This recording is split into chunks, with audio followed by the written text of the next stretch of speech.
No ఇప్పుడు ఇక్కడ నుంచి సెకండ్ పొజిషన్ కి వచ్చినప్పుడు ఓవరాల్ గా డిస్టెన్స్ ఎంత అవుతుంది మీకు? L plus VS T naught. Sir ఎలా రాశారు నాకు అర్థం కాలేదు, సింపుల్ గా చెప్తాను చూడండి. వెలాసిటీ తెలుసు, టైం తెలుసు. Velocity is equal to distance by టైమే కదా. దీని నుంచి distance is equal to velocity into time రాసుకోవచ్చు కదా. వెలాసిటీ ఎంత? విఎస్. టైం ఎంత పట్టింది?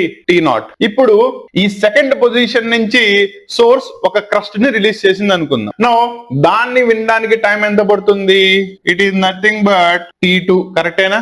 నో ఇప్పుడు T2 ని ఎలా చెప్పాలో జాగ్రత్తగా చూసుకోండి. T2 ఈజ్ ఈక్వల్ టు ఇది ఇక్కడి నుంచి ఇక్కడ వెళ్ళడానికి పట్టిన టైం T0 ప్లస్ అక్కడి నుంచి క్రస్ట్ రిలీజ్ చేసిన తర్వాత వినడానికి పట్టిన టైం, అంటే total distance L plus VS T0 divided by velocity of the sound. ఇది అర్థమైందా?